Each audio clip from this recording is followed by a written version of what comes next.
One of the university's biggest recruitment and showcasing days is right around the corner. Why you might need to find a different parking space. And we have an exclusive look into a drug investigation agency.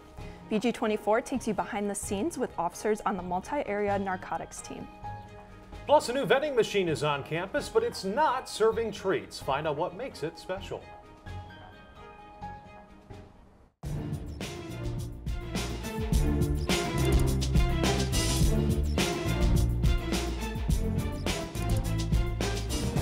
Live from the campus of Bowling Green State University.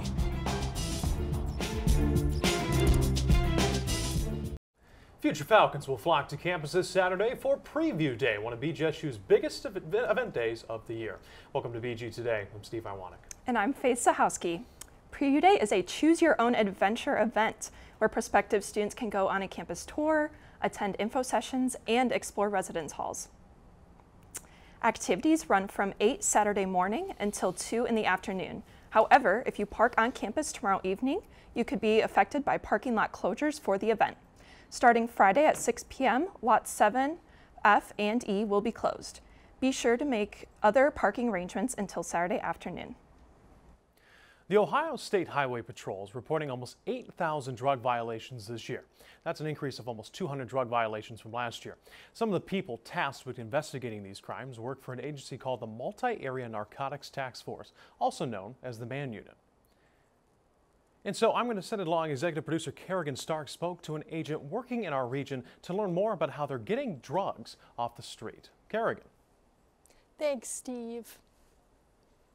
Over the weekend, I was able to get exclusive access to a confidential location led by Commander Max Knopziger that houses the most top-secret drug investigations for Paulding, Defiance, Henry, and several other counties. I spoke with an undercover agent at this facility, never before seen to the public, to take you inside. I am the Defiance Drug Task Force agent. I can work anywhere from an undercover purchase for myself, or I run what are called CIs, confidential informants, who purchase narcotics for me.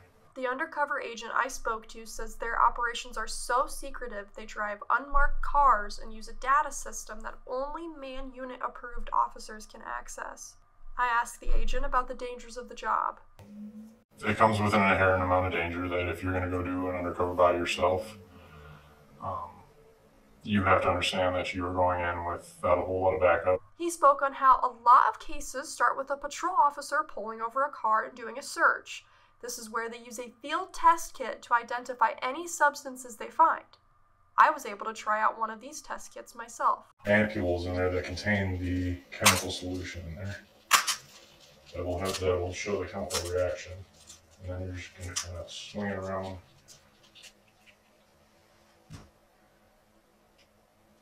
And if you'll notice on that, it is starting to turn a light blue, which if you look on the front of that, on the description, there should be a light blue color with that. And right there, it says that it tests positive for MDMA, methamphetamine, or ecstasy. The substance I'm testing is known as the most popular drug these officers see. Methamphetamine is probably the most prevalent drug in the United States, if we're going to be honest, next to marijuana. Earlier this month, a majority of Ohio voters approved an issue on the ballot to legalize marijuana. The undercover agent explained how much the new legislation will affect his job. Really not that much. For the past couple of years, we've tried to stray away from it because we saw the writing on the wall.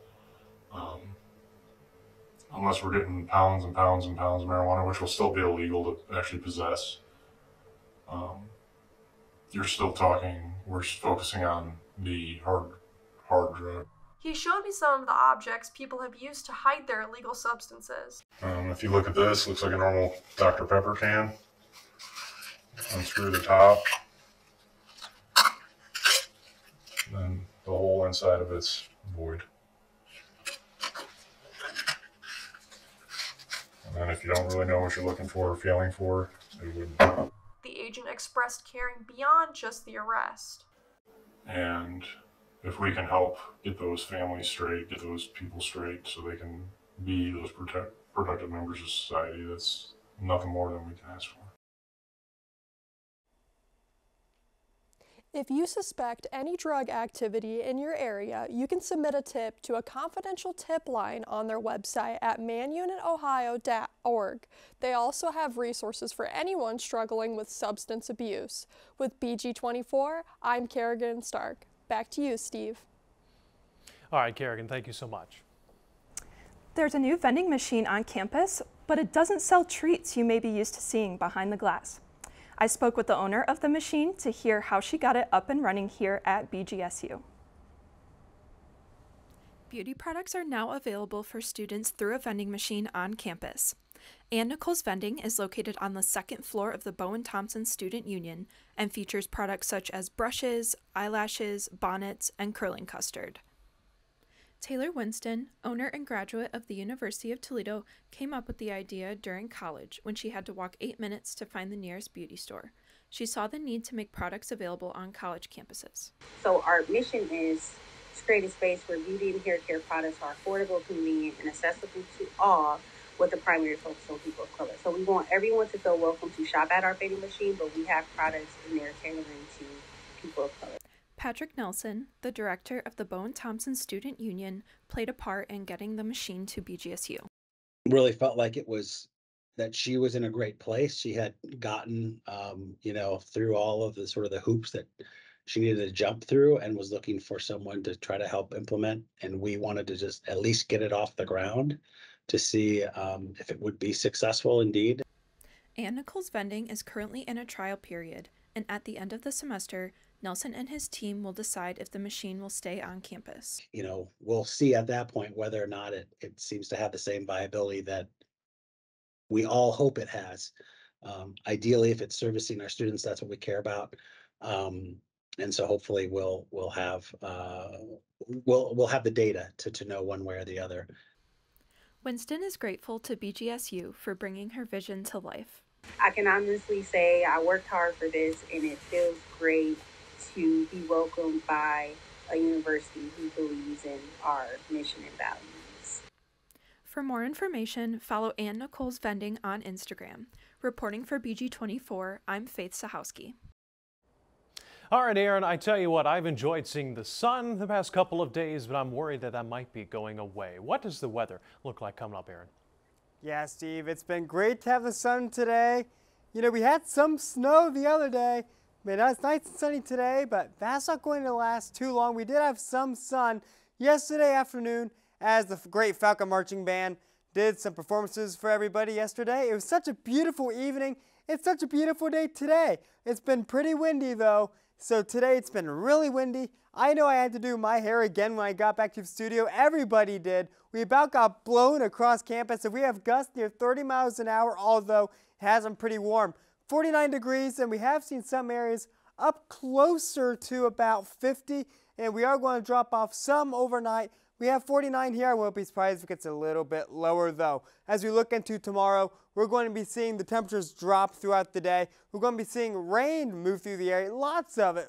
So we do have highs in the 40s, so we are going to have temperatures drop throughout the day tomorrow. And we're going to see lows into the upper 30s, and still we do have that rain. As we look into the week ahead, we're going to be seeing lots of inconsistent weather.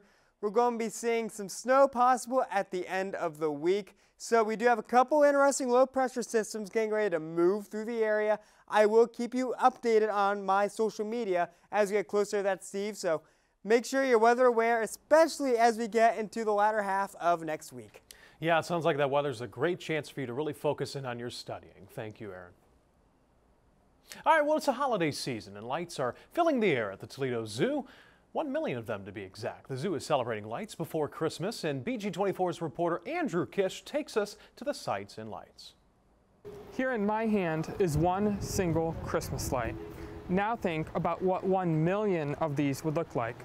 That's the number of lights the Toledo Zoo has on display here at the Lights Before Christmas. The Toledo Zoo is celebrating its 38th year of its annual light show. However, before over 1 million lights can be put up, preparation starts months before. It takes several months. They start kind of the end of May, early June now because of the Christmas and July events. They just continue up until that week that we light the big tree and start the lights display. Speaking of that big tree, it's an 85-foot, Norway spruce with over 35,000 lights on it. While the tree may be an annual staple at the zoo, there is another area Jen Brazel, Director of Public Relations of the Toledo Zoo, hopes to become a new favorite for many. We do have a new feature this year. We revitalized our Winter Village, sponsored by Kroger. The revamped area includes a shopping booth, a place to purchase snacks and drinks, fire pits, and of course, the popular ice slide. Brazel says there's something for everyone in the village. We hope that, families, maybe while they're waiting for their kids to go down the ice slide, they can get a cocktail, warm up at the fire pits, and do some shopping and spend some time down there. Not only is the zoo a place to see Christmas lights, but it's also a place to create family traditions that will last a lifetime. People that came with, with their parents when they were little, now are grandparents coming with their grandkids. So we really love the full circle of generations that visit the Lights before Christmas. Brazel also says even if you visited the lights in the past, it's still worthwhile to come back again this year. It's really something you want to check out, and even if you've seen it years past, it looks different every time because there's different lighting patterns and colors throughout the night. And there's one final staple of the zoo lights that you can't forget about. And last but certainly not least, you can meet the man in red himself, Santa Claus. In Toledo, reporting for BG24, I'm Andrew Kish. Ho, ho, ho, ho! And to all a good night. Ho, ho, ho, ho! It's so good to see Santa Claus here just as we enter the month of December. Well, speaking of ho, ho, ho, some athletes at BG are making some dough. That's right, coming up, how a softball player is throwing strikes and striking deals. That's right, plus a thrilling win Monday night for women's basketball is still being talked about. But is it the first time for the hero? Find out more coming up in sports.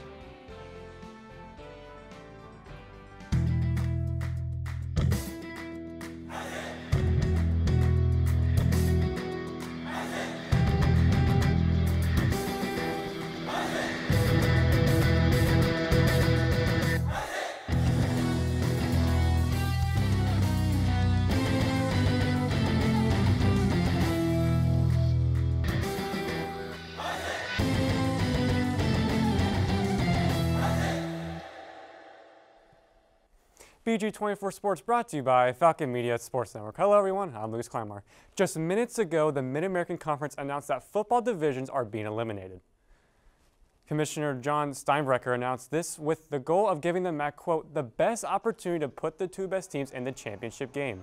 The new model puts the top two teams record-wise in the MAC title. However, the MAC is implementing new pods, which is a group of teams that will play each other every year.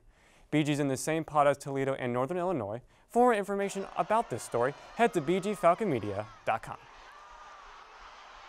The new age of college sports involves athletes making money off their name, image, and likeness. Typically, these types of deals go towards either the biggest schools or the biggest sports. Well, here at Bowling Green, Ellie Price on the softball team is defying both those norms. Jada Romero got to talk with Price about how she's making a name for herself. Ellie Price is a junior lefty pitcher here for the Bowling Green State University softball team and has had much success off the field acquiring name, image, likeness, or NIL deals. Doing this has helped her promote herself while making some cash on the side. These NIL deals allowed college athletes to make a profit from their own name. The NCAA passed this on July 1st in 2021. NIL kind of started for me when I was at Toledo. It started through an app called Open Doors. That's what we use at Toledo. And surprisingly, I got an NIL deal through a company in New York called Millions, and that was my very first NIL deal. That's pretty consistent. I still have it. You know, there's NIL deals that you make a post or you do something that they want and they'll pay you and the deal's done. But with Millions, I have my own merchandise. All of my designs that you can buy, sweatshirts, hats, shirts, all the designs have a meaning throughout my recruiting process. I had a pretty unique recruiting process, and the whole time I was at Toledo, you know, I had to work my way up. So each one of my designs, I just didn't throw it on a shirt to throw it on a shirt. There's a reason why it's there. Yeah, I've actually known Ellie for quite some time. Prior to me coming to BG, I trained as a pitching coach and worked with Ellie when she was about 15, 16 years old. So I've had the opportunity and pleasure to know her for a little while. Ellie is a very special player in the sense that she has a mindset that is, I'm gonna get it no matter what. To watch the full story on Price, visit bgfalconmedia.com.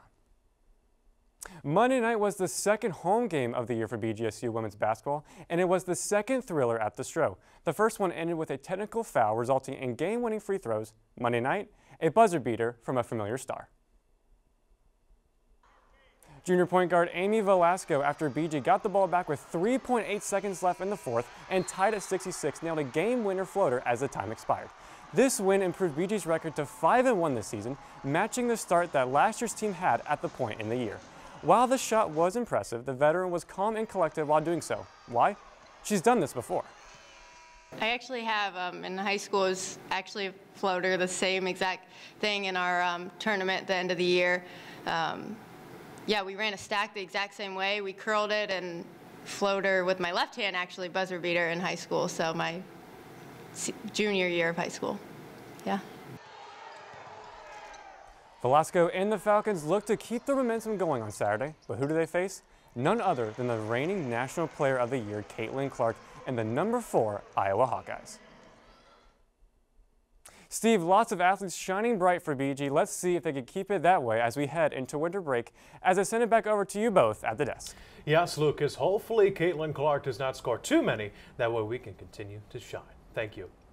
All right, well, everyone, thank you for watching BG Today. Follow us for the latest news on Twitter at BG24 TV or find us on the web at bgfalconmedia.com. We'll be back next semester with updates from around Bowling Green and Wood County. Have a good afternoon.